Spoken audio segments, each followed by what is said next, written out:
ಇನ್ನೇನು ಎಕ್ಸಾಮ್ ಮುಗಿದ್ಮೇಲೆ ಕಾಲೇಜ್ ಅಂತೂ ಮುಗ್ದೇ ಹೋಯ್ತು. ಅದು ನಮ್ಮ ಮನೇಲಿ ನಾವು, ನಿಮ್ಮ ಮನೇಲಿ ನೀವು ಅಲ್ವಾ? ಮದುವೆ ಒಟ್ಟಲ್ಲಿ ಮದುವೆ ಮಾಡ್ಕೊಂಡು ಹೋಗ್ಬಿಡೋದು. ಫ್ರೆಂಡ್ಶಿಪ್ಪು ಇಷ್ಟೇನಾ ಅಥವಾ ನೀವು ಕಂಟಿನ್ಯೂ ಮಾಡ್ತೀರಾ?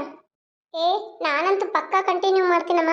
ನಾನು ಮದುವೆ ಆಗಿ ಹೋದ್ರೂ ನಿಮಗೆಲ್ಲ ಕಾಲ್ ಮಾಡೋದು ಮೆಸೇಜ್ ಮಾಡೋದು ಮಾಡ್ತಾನೆ ಇರ್ತೀನಿ, ಓಕೆನಾ? ನಾನು ಬಿಡ್ತೀನಿ, ನಾನಂತೂ ಬಿಡಲ್ಲ. ನಾನು ನಿಮ್ಮ ಜೊತೆ ಚಾಟಿಂಗು, ನೀವೆಲ್ಲರಿಗೂ ಹೊರಗಡೆ ಹೊಂಟ್ರೆ ಪಾರ್ಟಿ ಕ್ಲಬ್ಗೆ ಎಲ್ಲ ಬರ್ತೀನಿ. ನಾನು ಬಿಡೋ ಮಾತೇ ಇಲ್ಲ. ಮಾತಾಡ್ತಾನೆ ನಿಂದಿರ್ತೀರಾ ಅಥವಾ ನಡೀರಿ ಎಕ್ಸಾಮ್ ಇದೆ ಓದ್ಕೊಳಕ್ ಬರ್ತೀರಾ? ಬರ್ತೀವಿ ನಂದಿನಿ. ಅದು ನಡೀರಿ ಕ್ಲಾಸ್ಗೆ. ನೀನು ಮುಂದೆ ಹೋಗಿರು, ನಾನು ಸ್ವಲ್ಪ ಅಲ್ಲಿ ರೆಸ್ಟ್ ರೂಮ್ಗೆ ಹೋಗಿ ಬರ್ತೀವಿ. ಸರಿಮ್ಮ, ಆಯಿತು. ನಾನು ಕಳ್ಸೋದ್ರಲ್ಲೇ ಇರ್ತೀರಾ? ಸರಿ ಆಯಿತು. ಏ ಪಾಪ ನಂದಿನಿ ಯಾಕೆ ಕಳ್ಸಿದೆ ರಶ್ಮಿ? ಏ ಬಿಡೆ, ಅವಳು ಬೋರಿಂಗು. ಒಂದು ಎಂಟರ್ಟೈನ್ಮೆಂಟ್ ಇಲ್ಲ, ಒಂದು ಕಾಮಿಡಿ ಇಲ್ಲ ಕಣೆ. ಅವಳು ಯಾವಾಗ ನೋಡ್ತೇವ ಓದು ಓದು ಅಂತಾಳೆ, ಶಿಸ್ತಿನ ಸಿಪಾಯಿ ಥರ. ಇವಳೊಂದು ಹಳ್ಳಿ ಗುಗ್ಗು. ಕರೆಕ್ಟಾಗಿ ಹೇಳಿದೆ ನೋಡಿ. ಮನೇಲಂತೂ ಇವಳ ಹೆಸರು ಕೇಳಿ ಕೇಳಿ ತಲೆ ಚಿಟ್ಟ ಹಿಡಿತದೆ. ಕಾಲೇಜಲ್ಲೂ ನಾನು ಅಂಟ್ಕೊಂಡೇ ಬಿಡ್ತಾಳೆ. ಅದಕ್ಕೆ ಸುಮ್ಮನಾದೆ ನಾನು. ವಾವ್, ಎಷ್ಟು ಸುಂದರವಾಗಿದ್ದಾಳೆ ನನ್ನ ಹುಡುಗಿ. ನೋಡ್ತಾನೆ ಇದ್ರೆ ನೋಡ್ತಾನೆ ಇರ್ಬೇಕು ಅನ್ಸುತ್ತೆ ಅಲ್ವಾ ಹೀರೋ? ಲೇ ಮಚ್ಚ, ಯಾಕೆ ಹೋಗ್ಬೇಕು? ಅವಳು ತುಂಬ ಮಾಡರ್ನ್ ಕಣೋ. ಅವಳಿಗೆ ನೀನು ಲವ್ ಮಾಡಿದ್ರೆ ಅವಳು ಮೇಕಪ್ಗೆ ಸುರಿಬೇಕಾಗುತ್ತೆ. ದುಡ್ದು ಪಗಾರ ಇಲ್ಲ. ಇರಲಿ ಬಿಡು, ನನಗಂತೂ ಮಾಡರ್ನ್ ಆಗಿರೋ ಹುಡುಗಿನೇ ಬೇಕು. ಎಷ್ಟು ಕ್ಯೂಟ್ ಆಗಿದ್ದಾಳೆ ನೋಡು. ಅವಳು ಹೇರ್ ನೋಡು, ಅವಳ ಮುಖ ನೋಡು, ಮುದ್ದಾಗಿ ಕ್ಯೂಟ್ ಆಗಿದೆ. ಕಚ್ಕೊಂಡು ಕೆನ್ನೆ ತಿಂದು ಬಿಡೋಣ ಅನ್ಸುತ್ತೆ. ಎಷ್ಟು ಇವರೆಲ್ಲ ನೋಡು, ಗಿಡ್ಡಿ ಕುಳ್ಳಿ, ಒಂದು ಕೂದಲು ಕೆಂಪುಗೆ, ಒಂದು ಕೂದಲು ಕಲರ್ ಹಚ್ಕೊಂಡಿದ್ದಾಳೆ. ಆದರೆ ಅವಳು ನೋಡು ಅಷ್ಟು ಪ್ರಿನ್ಸಸ್ ಗೊತ್ತಿದ್ದಾಳೆ. ಆಹಾ, ಮದುವೆ ಆದರೆ ಅವಳನ್ನೇ ಆಗಬೇಕು. ಅದು ಹೇಗಾದರೂ ಮಾಡಿ ಅವಳ ಮದುವೆ ಆಗೇ ತೀರ್ತೀನಿ ನಾನು. ಏನಾದರೂ ಮಾಡ್ಕೊಪ್ಪ. ನಾನಂತೂ ನಮ್ಮ ಅಪ್ಪ ಅಮ್ಮ ತೋರಿಸಿದ ಹುಡುಗಿನೇ ಮದುವೆ ಆಗೋದು. ಇಲ್ಲಿ ಎಲ್ಲ ಕಾಲೇಜಲ್ಲಿ ಲವ್ ಗಿವ್ ಅಂತ ಇವು ಒಂದ ಎರಡ 3-4 ಹುಡುಗರನ್ನ ಚೇಂಜ್ ಮಾಡಿ ಬಿಡ್ತಾ ಇರ್ತಾರೆ. ನನ್ನ ಹುಡುಗಿ ನಾವು ಹಾಗೇನಲ್ಲ, ತುಂಬ ದಿನದಿಂದ ಗಮನಿಸ್ತಾ ಇದ್ದೀನಿ. ಒಂದು ಹುಡುಗರದ್ದು ಚಟ ಇಲ್ಲ ಅವಳಿಗೆ. ಹೋಗಿ ಮಾತಾಡಿಸ್ಬೇಕು. ಅವಾಗಿಂದ ನಾನು ಹುಡುಗಿ ಅಂತೀಯ. ನೋಡಿಗ ಹೋಗಿ ಮಾತಾಡ್ತೀನಿ. Hello, excuse me. ಹಾಂ, ಎಸ್. ಅದು ಅಲ್ಲಿ ನಿಂತಿದ್ದಾರಲ್ಲ, ವೈಟು ಆಮೇಲೆ ಆರೆಂಜ್ ಕಲರ್ ಡ್ರೆಸ್ ಹಾಕೊಂಡು, ಅವ್ರನ್ನ ಸ್ವಲ್ಪ ಮಾತಾಡಿಸ್ಬೇಕಾಗಿತ್ತು. ನೀವು ಸೈಡ್ಗೆ ಬರ್ತೀರಾ? ಹಾಯ್, ನಿಮ್ಮ ಹೆಸರೇನು? ಹೆಸರು ಕಾಳು, ಹೊಡೆದ್ರೆ ಪುಟ್ಟಿ ಕಾಳು, ತಿಂದ್ರೆ ತೊಗರಿ ಕಾಳು. ಯಾಕ್ರಿ ಹೆಸರು ಕೇಳಿದ್ರೆ ಈ ರೀತಿ ಹೇಳ್ತೀರಾ? ಹಾಗಾದ್ರೆ ಹಾಗೆ ಕಳಿಸ್ತೀನಿ. ಹೆಸರು ಕಾಳು ಹೊಡೆದ್ರೆ ಪುಟ್ಟಿ ಕಾಳು, ಬರ್ರಿ ಇಲ್ಲಿ. ಏ ಯು, ಶಟ್ ಯುವರ್ ಮೌತ್. ಇಲ್ಲಿಗೆ ಯಾಕೋ ಬಂದಿದ್ಯಾ ನನ್ನ ಹತ್ರ? ನನ್ನ ಹತ್ರ ನಿಂದೇನು ಕೆಲಸ? ನೋಡಿ, ನಿಜ ಹೇಳ್ಬಿಡ್ತೀನಿ.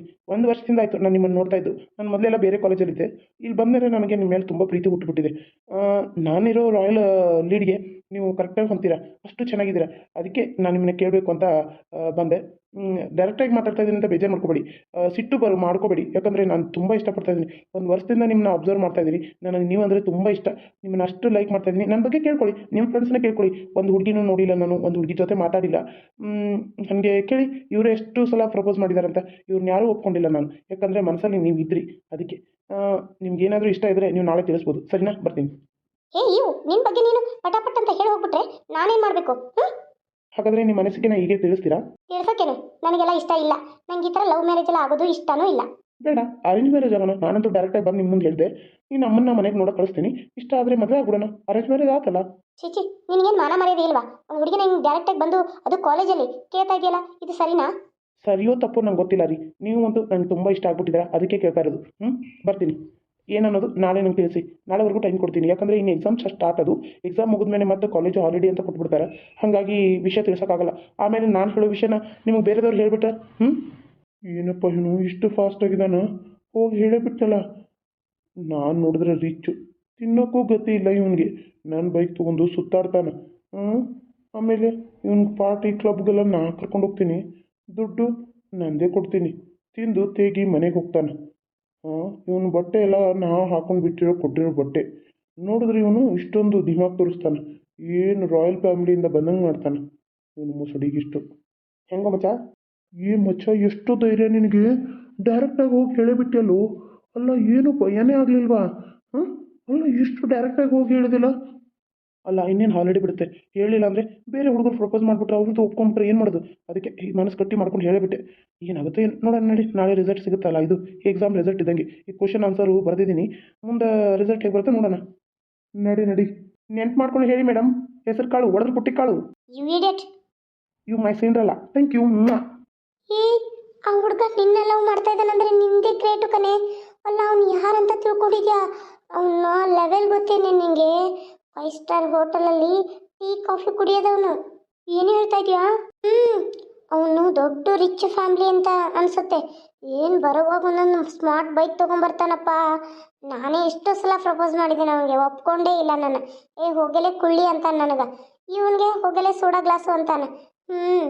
ಹೌದು ಖುಷಿ, ನಾನು ಎಷ್ಟು ಸಲ ಪ್ರಪೋಸ್ ಮಾಡಿದ್ದೀನಿ ಗೊತ್ತಾ. ಅವನು ಯಾವ ಹುಡುಗಿನೂ ಕಣ್ಣೆತ್ತಿ ನೋಡಲ್ಲ. ನಿನ್ನ ನೋಡಿದಾನಂದ್ರೆ ನೀನು ಬ್ಯೂಟಿಗೆ ಅವನು ಮರಳಾಗಿದ್ದಾನೆ. ಅಷ್ಟು ಚೆನ್ನಾಗಿದೆಯಾ. ನನಗೆ ಒಮ್ಮೆ ಮನ್ಸುತ್ತೆ ಕಣೆ, ನೀನು ನೋಡಿದ ತಕ್ಷಣ ಇವಳು ಬಣ್ಣದಲ್ಲಿ ನನಗೂ ಸ್ವಲ್ಪ ಕೊಡಬಾರ್ದ ದೇವ್ರೆ, ಎಷ್ಟು ಕ್ಯೂಟಾಗಿ ಹುಟ್ಟಿಸ್ಬಿಟ್ಟಿದೆ ಇವಳ ಅಂತ. ಅಷ್ಟು ಚೆನ್ನಾಗಿದೆ ಕಣೆ. ನಾನೇ ನಿನ್ಗೆ ಯಾವಾಗಾದ್ರೂ ಮುತ್ತು ಕೊಟ್ಬಿಡೋಣ ಅಂತ ಅನಿಸ್ಬಿಡುತ್ತೆ. ಎಲ್ಲಿ ಏನಾದರೂ ಅನ್ಕೊಂಡ್ಬಿಟ್ಟಿ ಅಂತ ಸುಮ್ಮನಾಗ್ತೇನೆ. ನಿನ್ನ ಹುಡುಗ ಒಪ್ಕೊಂಡಿದ್ದಾನಂದ್ರೆ ಅವನದು ಪುಣ್ಯ, ನಿಂದು ಪುಣ್ಯ. ದೊಡ್ಡ ರಿಚ್ ಫ್ಯಾಮ್ಲಿ ಕಣೆ ಅವನು. ನಾನು ನೋಡ್ದಂಗೆ ಅವನು ದೊಡ್ಡ ಕೋಟ್ಯಾಧೀಶ್ವರನೇ ಇರ್ಬೋದು. ಹೌದಾ? ಹಾಗಾದರೆ ಅವನು ರಾಮ್ ಫ್ಯಾಮ್ಲಿಗಿಂತ ದೊಡ್ಡವನಿರಬೇಕು. ಹಾಗಾದರೆ ಅವನ ಮದುವೆ ಆದರೆ ನಾನು ನಂದಿನಿಗಿಂತ ಖುಷಿಯಾಗಿರ್ತೀನಿ. ಕರೆಕ್ಟ್, ಹಾಗೆ ಮಾಡ್ತೀನಿ. ನಾನು ಇವನ್ನೇ ಲವ್ ಮಾಡ್ತೀನಿ. ನಾಳೆ ಇವನಿಗೆ ಏನನ್ನೋದು ಅಮ್ಮನ ಮುಂದೆ ಮಾತಾಡಿ ಹೇಳ್ತೀನಿ. ಹೇಳಿ ನಾನು ಮದುವೆ ಆಗ್ಬಿಡ್ತೀನಿ. ಲವ್ ಮಾಡಿ ಅವ್ನು ಮದುವೆ ಆಗ್ಬಿಟ್ರೆ ಆಹಾ, ನನ್ನಷ್ಟು ಚೆನ್ನಾಗಿರೋ ಹುಡುಗಿ ಈ ಲೈಫಲ್ಲಿ ಸಿಗೋದೇ ಇಲ್ಲ. ಅಷ್ಟೇ ಮಾಡ್ತೀನಿ. ನೋಡು, ಯೋಚನೆ ಮಾಡು, ಎಷ್ಟು ಸಲ ನಾನೇ ಪ್ರಪೋಸ್ ಮಾಡಿದ್ದೀನಿ, ರಿಜೆಕ್ಟ್ ಮಾಡಿದ್ದಾನೆ ಅವನು. ಅವನ ಮೇಲೆ ಅಷ್ಟು ಸಿಟ್ಟು ನನಗೆ. ಆದರೆ ನಿನ್ನನ್ನು ಒಪ್ಕೊಂಡಿದ್ದಾನಂದ್ರೆ ನೀನು ಪುಣ್ಯಕನೇ. ಏನು ಬರ್ತೀರಾ? ಇಲ್ಲೇ ಮಾತಾಡ್ಕೊಂಡು ನಿಂದಿರ್ತೀರಾ? ಬರ್ತೀವಿ, ಹೋಗೆ. ನಿಂದೇನು ನಮ್ಮ ಮೇಲೆ ಅಧಿಕಾರ? ನಮ್ಮ ಇಷ್ಟ. ನಾವು ಕ್ಲಾಸ್ಗಾದ್ರೂ ಬರ್ತೀವಿ, ಬೇಕಾದ್ರೂ ಇಲ್ಲೇ ಆದರೂ ಕುಂದಿರ್ತೀವಿ. ನೀನೇ ಅದನ್ನು ಕೇಳ್ತೀಯಾ? ನಿಂದು ಹೋಗಿ ನೀನು ಓದ್ಕೊಳಗು. ನೀನೇ ನನ್ನ ಕ್ಲಾಸಾ? ನಾನು ಬೇರೆ ನಿಂದು ಬೇರೆ. ಹೌದು, ಆದರೆ ನಾನು ನಿನ್ನ ಕರಿತಾ ಇಲ್ಲ. ನಿನ್ನ ಕರೆದೆ ಅಂತ ಯಾಕೆ ತಿಳ್ಕೊತೀಯಾ? ನನ್ನ ಕ್ಲಾಸೇ ಬೇರೆ, ನಿನ್ನ ಕ್ಲಾಸೇ ಬೇರೆ. ನೀನು ನನಗಿಂತ ಎಷ್ಟು ದೊಡ್ಡವಳು. ನಾನು ನನ್ನ ಕ್ಲಾಸ್ಮೇಟ್ನ ಕರಿತಾ ಇದ್ದೀನಿ. ನೀನು ಮಾತಾಡ್ತಾ ಇರೋದು ನನ್ನ ಕ್ಲಾಸ್ಮೇಟ್ ಜೊತೆ. ತಪ್ಪಾಗಿ ತಿಳ್ಕೊಂಡಿದ್ಯಾ? ಆದರೆ ಅವ್ರ ಫ್ರೆಂಡ್ಶಿಪ್ ಇರೋದು ನನ್ನ ಜೊತೆ. ನೀನು ನನ್ನ ಜೊತೆ ಇದೆಯಾ ಅನ್ನೋ ಕಾರಣಕ್ಕೆ ನಿನ್ನ ಜೊತೆ ಸುತ್ತಾಡ್ತಾರಷ್ಟೇ ಅಲ್ವೇನ್ರೆ ರಶ್ಮಿ, ರಜನಿ? ನಾವು ಖುಷಿ ಫ್ರೆಂಡ್ಸೇಮ್ಮ. ನಿನ್ನ ಜೊತೆ ಖುಷಿ ನಿಮ್ಮ ಅಕ್ಕ ಅಂತ ನಾನು ನಿಮ್ಮ ಜೊತೆ ಬರ್ತೀನಿ ಅಷ್ಟೇ. ನಾನು ನಿನ್ನ ಫ್ರೆಂಡ್ಸ್ ಅಲ್ಲ. ಹೌದು ನಂದಿನಿ, ನನಗೆ ಖುಷಿ ಇಷ್ಟ. ಹೌದಾ? ಸರಿ ಬಿಡಿ, ಆಯಿತು. ನಿಮ್ಗೆ ಅವಳು ಇಷ್ಟ ಅಲ್ಲ? ಸರಿ ಆಯಿತು, ಅವಳ ಜೊತೆನೇ ಇರಿ. ಸುಮ್ಮನೆ ಮತ್ತು ಕಾಟಾಚಾರಕ್ಕೆ ನನ್ನ ಜೊತೆ ಯಾಕೆ ಬರ್ತೀರಾ? ಖುಷಿ ಜೊತೆನೇ ಇರಿ, ಬರ್ತೀನಿ. ಹೋಗೆ ಹೋಗು. ಮೆರಿತಾ ಇದೆಯಾ ರಾಮ್ನ ಮದುವೆ ಆಗ್ತಾ ಇದ್ದೀನಿ ಅಂತ? ನೋಡು, ನಿನಗಿಂತ ಚೆನ್ನಾಗಿರೋ ಹುಡುಗನೇ ಬಂದು ನನ್ನ ಪ್ರಪೋಸ್ ಮಾಡೋದಾಯ್ತು. ಆ ರಾಮ್ಗಿಂತ ಸುಂದರವಾಗೇ ಇದ್ದಾನೆ. ಏನು ಕಮ್ಮಿ ಆಗಿದೆ ಅವನಿಗೆ? ಅವನಿಗಿಂತ ರಿಚ್ ಅಂತೆ. ಮದುವೆ ಆಗಿ ತೀರ್ತೀನಿ ನಾನು. ಕಸ ಅಷ್ಟು ಹೊಡಿಬೇಕು. ಕಸ ಹೊಡೆದ್ಬಿಟ್ರೆ ಕೆಲಸನೇ ಮುಗಿದೋಗುತ್ತೆ. ಮಮ್ಮಿ ಮಮ್ಮಿ, ಏನೇ ಅದು ಮಮ್ಮಿ ಮಮ್ಮಿ ಅಂತ? ಕಾಲೇಜಿಂದ ಬಂದೆ ತಾನೆ, ಏನು ವಿಷಯ ಹೇಳು. ಮಮ್ಮಿ, ನಿನ್ನ ಮುಂದೊಂದು ವಿಷಯ ಹೇಳಬೇಕು ಮಮ್ಮಿ. ಇರು. ಯಾರೂ ಇಲ್ಲ. ಅಲ್ಲಿ ಯಾಕೆ ಹೋಗಿ ನೋಡಿ ಬರ್ತಾ ಇದೆಯಾ? ಯಾರು ಏನಂತಾರೆ ಹೇಳು. ಕಸ ಹೊಡಿತಾ ಇದ್ದೀನಿ. ಮೊದಲೇ ಮನೆ ಎಲ್ಲ ಕಸ ಹೊಡೆದು ನಡ ಹಿಡ್ಕೊಂಡ್ಬಿಡ್ತು ನಂದು. ಅವಳು ಸಂಜೆ ಅಡುಗೆ ಮಾಡ್ತಾನೆ, ಮತ್ತು ಬೆಳಗ್ಗೆಲ್ಲ ಅಡುಗೆ ಮಾಡಿದ್ದೀನಿ. ನೀ ಕಸ ಹೊಡೆದು ಪರಿಸಿ ಒರೆಸಲ್ಲ, ಹರ್ಯಾಗ ಕಸ ಹೊಡೆದು ಪರಿಸಿ ಒರೆಸಿದ್ದೆ. ಈಗ ಸಂಜೆ ಕಸ ಹೊಡಿಬೇಕಲ್ಲ, ಚಾ ಮಾಡ್ತಾಳ. ಏನು ಹೇಳು. ಮಮ್ಮಿ, ಇವತ್ತು ನನಗೆ ಒಬ್ಬ ಹುಡುಗ ಪ್ರಪೋಸ್ ಮಾಡ್ದ. ಏನೇ ಹೇಳ್ತಾ ಇದ್ದೆ ನೀನು? Mummy cool cool. ಏನೇ ಮಮ್ಮಿ ಕೂಲ್ ಕೂಲು? ಯಾವನೋ ಪ್ರಪೋಸ್ ಮಾಡ್ದಂತ ಎಷ್ಟು ಧೈರ್ಯವಾಗಿ ಬಂದು ನನ್ನ ಜೊತೆ ಮಾತಾಡ್ತಾ ಇದೆಯಾ ನೀನು? ಒಂಚೂರು ಭಯ ಇಲ್ಲ, ಅಂಜಿಕೆ ಇಲ್ಲ, ಏನೂ ಇಲ್ಲ ನಿಂಗೆ. ಎಷ್ಟು ಧೈರ್ಯವಾಗಿ ಮಾತಾಡ್ತಾ ಇದೆಯಾ ನೋಡು. ಮಮ್ಮಿ ಕೂಲ್ ಆಗಿರು ಮಮ್ಮಿ, ನಾನು ಹೇಳೋದನ್ನ ತಿಳ್ಕೊ ಮಮ್ಮಿ. ಏನದು ಬೊಗಳು? ಮಮ್ಮಿ, ಆ ಹುಡುಗ ರಾಮ್ ಮನೆಗಿಂತ ದೊಡ್ಡ ರಿಚ್ ಫ್ಯಾಮ್ಲಿ. ಏನು ಹೇಳ್ತಾ ಇದೆಯಾ, ನಿಜನಾ? ಹೂನಮ್ಮ, ನಮ್ಮ ಫ್ರೆಂಡ್ಸ್ ಎಲ್ಲ ಹೇಳತ್ತಿದ್ರು. ಅವರೆಲ್ಲ ಫುಲ್ಲು ಪ್ರಪೋಸ್ ಮಾಡಿದಾರಂತ. ಅವ್ನು ದೊಡ್ಡ ರಿಚ್ ಅಂತ. ಅವ್ನು ಯಾರನ್ನೂ ಒಪ್ಕೊಂಡಿಲ್ಲಂತೆ.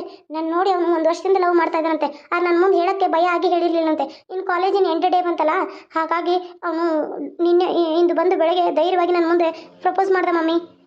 ಏನೇ ಹೇಳ್ತಾ ಇದೆಯಾ ನನ್ನ ಮಗಳೇ? ನಿಜ ಹೇಳ್ತಾ ಇದೆಯೇನೆ? ಚಲೋ ಆಯ್ತು ಬಿಡು. ರಾಮ್ಗಿಂತ ರಿಚ್ ಅಂದರೆ ಸರಿ, ನಾನು ಒಪ್ಕೋತೀನಿ. ಯಾಕಂದರೆ ಆ ನಂದಿನಿಕ್ಕಿಂತ ನೀನು ಚೆನ್ನಾಗಿ ಬಾಳಬೇಕು, ಖುಷಿಯಾಗಿರ್ಬೇಕು ಅನ್ನೋದು ನನ್ನ ಆಸೆ. ರಾಮ್ಗಿಂತ ರಿಚ್ ಫ್ಯಾಮ್ಲಿನ? ಅಯ್ಯೋ ದೇವ್ರೆ, ಒಪ್ಕೊಂಡ? ನೀನು ಒಪ್ಕೊಂಡು ತಾನಾಗೆ ಲವ್ ಹೇಳಿದಾನ? ಹಾಗಾದರೆ ಇನ್ನು ಯಾರ ಅಭ್ಯಂತರನೂ ಇರಲ್ಲ. ಸರಿ ಕಣೆ, ಆಯಿತು, ನಾನೇ ನಿಂತು ಮದುವೆ ಮಾಡಿಸ್ತೀನಿ, ಸರಿನಾ? ಸರಿ mummy, thank you mummy, love you. ಆ ಹುಡುಗಿಗೆ ಇನ್ನೂ ನಾನು ಏನೂ ಹೇಳಿಲ್ಲ, ಬೈದು ಕಳಿಸಿದ್ದೀನಿ. ನನ್ನ ಫ್ರೆಂಡ್ಸ್ ಎಲ್ಲ ಹೇಳಿದ್ರು, ಅದಕ್ಕೆ ನಾನು ನಾಳೆ ಹೋಗಿ ಹೇಳ್ತೀನಿ ಮಮ್ಮಿ. ಅಯ್ಯೋ ಹುಚ್ಚಿ, ಇನ್ನೂ ಏನು ಹೇಳಿಲ್ವಾ? ಹೋಗಿ ನಾಳೆ ಮೊದಲು ಹೇಳು. ಏನು ಇಲ್ಲ ಅಂದರೆ ಅವನು ಬೇರೆದವ್ರನ್ನ ಲವ್ ಮಾಡಿಬಿಟ್ರೆ ಕಷ್ಟ. ಇನ್ನು ನಮಗೆ ರಿಚ್ ಇರೋರು ಬೇಕಲ್ವಾ? ಇನ್ನು ನಿಮ್ಮ ಮನೆಗೆ ಹೇಗಾದರೂ ಮಾಡಿ ಪೂಜಾನ ಕೇಳ್ತೀನಿ. ಪೂಜಾನ ಕೊಟ್ಟಿಲ್ಲ ಅಂದರೆ ದೊಡ್ಡ ಸಾಹುಕಾರ ಮಗಳನ್ನ ನೋಡಿ ತೊಗೊಂಬಂದು ಮದುವೆ ಮಾಡಿಬಿಡ್ತೀನಿ. ಸರಿ ಮಮ್ಮಿ, ಹಾಗಾದರೆ ಹುಡುಗನಿಗೆ ನಾಳೆ ಒಪ್ಪಿಗೆ ಅಂತ ಹೇಳ್ಬಿಡ್ಲಾ? ಹೇಳ್ಬಿಡು ಮಗಳೇ. ಆದರೆ ಎಲ್ಲ ತಿಳ್ಕೊಂಡಿದೆಯಲ್ಲ, ಅವನು ಶ್ರೀಮಂತ ಇದ್ದಾನಲ್ಲ? ಮಮ್ಮಿ, ನನ್ನ ಫ್ರೆಂಡ್ಸ್ ಎಲ್ಲ ಹೇಳಿದ್ರಲ್ಲ, ನಾನಿನ್ನೂ ನೋಡಿಲ್ಲ. ನನ್ನ ಫ್ರೆಂಡ್ಸ್ ಎಲ್ಲ ಹೇಳಿದ್ರು ದೊಡ್ಡ ಶ್ರೀಮಂತ ಅಂತ. ಓ ಹೌದಾ? ಸರಿ ಆಯ್ತು. ಹಂಗಾರೆ ಫ್ರೆಂಡ್ಸ್ ಹೇಳ್ತಾರೆ ಅಂದರೆ ಅವ್ರಿಗೆ ಗೊತ್ತೇ ಇರುತ್ತೆ. ಆಯ್ತು, ನೀನು ನಾಳೆ ಒಪ್ಪಿಗೆ ಅಂತ ಹೇಳ್ಬಿಡು. ಈ ವಿಷಯ ಮನೇಲಿ ಯಾರಿಗೂ ಹೇಳ್ಬೇಡ. ನಿಮ್ಮಿಬ್ಬರದು ಒಪ್ಪಿಗೆ ಆಗಿ ಎಂಗೇಜ್ಮೆಂಟ್ಗೆ ಅವ್ರ ಮನೆಗೆ ನಾವು ಹೋದಂಗೆ ಮಾಡೋಣ, ನಮ್ಮ ಮನೆಗೆ ಅವ್ರು ಬಂದಂಗೆ ಮಾಡೋಣ. ಈ ರೀತಿ ಮಾಡೋಣ. ನಾನೇ ನೋಡಿದ ಹುಡುಗ ಅಂತ ಹೇಳ್ತೀನಿ. ಲವ್ ಮ್ಯಾರೇಜ್ ಅಂದರೆ ನಿಮ್ಮ ಅಪ್ಪ ಒಪ್ಕೊಳ್ಳಲ್ಲ, ಅದಕ್ಕೆ. ಸರಿ ಆಯಿತು ಮಮ್ಮಿ. ಲಲ್ಲಲಲಲಾಲ, ಲಾಲಲಲಲ. ಅಯ್ಯೋ ಬಂದೆ ಮಗನ, ಬಾರಪ್ಪ ಬಾ. ಯಾಕೆ ಬೇ ಏನಾಯಿತು? ಅಲ್ಲ ಅದು ನೀ ಬರ್ತಿ ಅಂತ ಚಾ ಮಾಡ್ಬೇಕಂತ ನೋಡಿನಪ್ಪ. ಮನ್ಯಾಗ ಚಾ ಪುಡಿ ಇಲ್ಲ, ಅಕ್ಕಿಲ್ಲ, ಬ್ಯಾಳಿಲ್ಲ, ಏನೂ ಇಲ್ಲ ನನ್ನ ಮಗನ. ಏನು ಮಾಡ್ಬೇಕು ತಿಳಿವತ್ತು. ನಾನು ಕೆಲಸಕ್ಕೆ ಹೋಗಿದ್ನಿ ಅವ್ರ ಮನೆ ಮುಸ್ರಿ ತಿಕ್ಕಾಕ. ಈಗ ನೋಡಿದ್ರೆ ಅವರು ಹುಷಾರಿಲ್ಲಕ್ಕ ನಾನು ಹೋಗಿಲ್ಲ. ಅವರು ಒಂದು ವಾರ ಊರಿಗೆ ಹೋಗಿದ್ದಾರೆ, ಬರಬೇಡ ಅಂತ ಹೇಳ್ಬಿಟ್ಟಿದ್ದಾರೆ. ಈಗ ಸಂತೀವಿ ರೊಕ್ಕ ಇಲ್ಲ ಮಗನ, ಏನು ಮಾಡೋದು? ಹೌದಾ ಬೇ, ಇರು ನಾನು ಪಾಕೆಟ್ ಮನಿ ಕೊಟ್ಟಿದ್ರಲ್ಲಿ ಒಂದು 50 ರೂಪಾಯಿ ಐತಿ, ಅದನ್ನ ಹೋಗಿ ಸಕ್ಕರೆ ಚಾಪಡಿ ತೊಗೊಂಬಂದ್ಬಿಡ್ತೇನೆ. ಅಯ್ಯ ಮಗನ, ನಾಳೆನು ಬಸ್ಸಿಗೆ ಹಾಕಿ ರೊಕ್ಕಬೇಕಲ್ಪ ಕಾಲೇಜ್ಗೆ.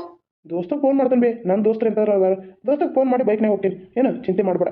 ಅಮ್ಮ, ಇವತ್ತು ಕಾಲೇಜಲ್ಲಿ ನಾವೊಂದು ಹುಡುಗಿ ನೋಡಿನ ಬೇ, ಭಾಳ ಚಂದ ಅದಾಳೆ, ಮಸ್ತ್ ಅದಾಳೆ ಬೇ, ಬೆಳ್ಳಗೆ ಹೀರೋನಿ ಐಶ್ವರ್ಯ ರಾಣಿ ನೋಡ್ದಂಗೆ ಆಕತಿ, ಅಷ್ಟು ಚಂದ ಅದಾಳೆ ಬೇ. ಅದಕ್ಕೆ ನನಗೆ ಭಾಳ ಇಷ್ಟ ಆಯ್ತು. ಇನ್ನು ಹೆಂಗೋ ಕಾಲೇಜದು ಹಾಲಿಡೇ ಐತಲ್ಲ, ಹಾಗಾಗಿ ಆಕಿದು ಕಾಲೇಜ್ ಬಿಟ್ಲು ಅಂದ್ರೆ ಅತಿ ಯಾರ ಮತ್ತು ಮದುವೆ ಮಾಡ್ಕೊಂಡಾರ ಅಂತೇಳಿ ಆಕಿಗೆ ಇವತ್ತು ನಾನು ನಿನ್ನ ಇಷ್ಟಪಡಾತನಂತ ಹೇಳಿನಿ ಬೇ. ಅದಕ್ಕೆ ಆಕಿ ನಾಳೆ ಹೇಳ್ತಾನಂತ ಅಂದಾಳ ಅವ್ರ ಮನೇಲಿ ಕೇಳಿ. ಯವ್ವ, ಆ ಹುಡುಗಿ ನಾ ದೊಡ್ಡ ಸೌಕಾರ ಮನೆ ಹುಡುಗಂತ ತಿಳ್ಕೊಂಡಾಳ. ಅವರು ದೊಡ್ಡ ಸೌಕಾರ ಇರ್ಬೇಕಂತ ಅನಿಸ್ತತ್ವಿ. ನಾಳೆ ಸುಳ್ಳಿ ಮದುವೆ ಮಾಡಿರ ನಾಳೆ ಆಕಿಗೆ ಬರೋ ಆಸ್ತಿ ಎಲ್ಲ ನಮಗೂ ಬರ್ತಿರ್ಬೇಕಲ್ವೇ. ಓಕೆ ಹೆಂಗೆ ರೆಡಿಯಾಗಿ ಬರ್ತಾಳಣ್ಣ, ಇಷ್ಟ ಮೊಣಕಾಲ ಮೇಲೆ ಅಂಗಿ, ಏನು ಹೇರ್ ಸ್ಟೈಲು, ಮಸ್ತ್ ರೆಡಿಯಾಗಿ ಬರ್ತಾಳೆ ಆಕಿ ಅದನ್ನ ನೋಡಿ ನಾನು ಒಪ್ಕೊಂಡೇನಿ ಅಲ್ಲವೇ. ಆಕಿನ ಒಪ್ಕೊಂಡು ಮದುವೆ ಆಗಾಕತ್ರ ಆ ಸೌಕಾರ ಮನೆಗೆ ಹೋಗ್ತಿಲ್ಲ ಬಾಂಡೆ ತಿಕ್ಕಾಕ, ಅದ ಮನೆ ತೋರಿಸ್ಬಿಡೋಣ ಬಿ. ಅವ್ರಿಗೆ ಹೇಳಿ ಇಟ್ಕೋಬೇ, ಯಾಕಂದ್ರೆ ನಾಳೆ ನನ್ನ ಮದುವೆ ಒಪ್ಕೋಬೇಕಲ್ವೇ ಹುಡುಗಿ. ಏನು ಹೇಳತ್ತಪ್ಪ, ಇದ್ದದ್ದು ಕರೆ ಹೇಳಿ ಮದುವೆ ಆಗ್ಬೇಕು, ಸುಳ್ಳು ಹೇಳಲ್ಲ. ಅಲ್ಲ ನಾಳೆ ಮದುವೆ ಆದ್ಮೇಲೆ ಹುಡುಗಿ ಇಲ್ಲಿ ಬರ್ತಾಳೆ, ಈ ಮನೆ ನೋಡಿ ನನಗೆ ಇಲ್ಲಿ ಇರೋಕ್ಕಾಗಲ್ಲ ಅಂತೇಳಿ ಮನೆ ಬಿಟ್ಟು ಹೋದ್ಲಂದ್ರೆ ಏನು ಮಾಡ್ತಿ? ಮದುವೆ ಮಾಡ್ಕೊಂಡದ್ದು ಖರ್ಚು ವೇಸ್ಟ್, ಮದುವೆ ಮಾಡಿದ್ದು ವೇಸ್ಟ್. ಅಯ್ಯೋ ಈ ಹುಡುಗನ ಮದುವೆ ಮಾಡ್ಕೊಂಡು ದಿನ ಡೈವರ್ಸ್ ಆತ ಅನ್ನೋದು ವೇಸ್ಟ್. ಏನು ಮಾಡ್ತೀನಿ ನೋಡು. ಇಲ್ಲಿ ಬೇ, ತಾಳಿ ಕಟ್ಟುತ್ತಾನೆ ಅಷ್ಟ, ತಾಳಿ ಕಟ್ಟಿದ ಮೇಲೆ ನಾಯಿ ಹಂಗಿರ್ಬೇಕಾಕತಿ. ಆಮೇಲೆ ನೋಡುವಂತೆ ನಾನು ವರ್ಷನ ಅವಳೇ ಬೇಕು ಅಂತ ಅನ್ಕೊಂಡೇನಿ, ಅವಳನ್ನೇ ಮದುವೆ ಆಗ್ತೀನಮ್ಮ. ನನಗೆ ಚಾಪಡಿ ಸಕ್ಕರೆ ತರ್ತೀನಿ, ನೀ ಪಟ್ನ ಗ್ಯಾಸ್ ಹಚ್ಚೋದು. ಅಯ್ಯೋ ಮಗನ, ಗ್ಯಾಸು ಖಾಲಿ ಆಗೋಗೈತಪ್ಪ. ಒಂದೆರಡು ಕಟ್ಟಿಗೆ ಮುರ್ಕೊಂಡು ಇಟ್ಕೊಂಡು ನಾನು ಹಿತ್ಲಾಗಿನು ಅವನ ಚಾ ಮಾಡಕ್ಕೆ ಒಲಿ ಹುಡ್ತಾನೆ. ಸರಿ ಆಯ್ತು, ನಾ ಇದು ಮಾಡ್ತೇನೆ ತಗೋ. ಅಯ್ಯೋ ದೇವ್ರಿ, ತಿನ್ನಕ್ಕೆ ತುತ್ತು ಕೂಳಿಗೂ ಪರದಾಡತ್ತೇವಿ. ನಾ ಕೆಲ್ಸಕ್ಕೆ ಹೋಗಿ ಬಂದಾಗನ ಜೀವನ ನನ್ನ ಮಗ ನೋಡಿದ್ರು ಲವ್ ಲಟಕಿ ಅಂತ ನಿಂತಾನ. ಏನು ಮಾಡೋದಪ್ಪ, ಎಲ್ಲ ದೇವ್ರ ಮೇಲೆ ಭಾರ ಹಾಕೋದು. ಈ ಕತೆ ಇಷ್ಟ ಆದರೆ ಲೈಕ್, ಶೇರು, ಸಬ್ಸ್ಕ್ರೈಬ್ ಮಾಡೋದನ್ನ ಮರಿಬೇಡಿ ಪ್ಲೀಸ್ ಫ್ರೆಂಡ್ಸ್. ಸಬ್ಸ್ಕ್ರೈಬ್ ಮಾಡಿಕೊಂಡು ವಿಡಿಯೋನ ನೋಡಿ ಅಂತ ಹೇಳ್ತಾ ಥ್ಯಾಂಕ್ ಯು.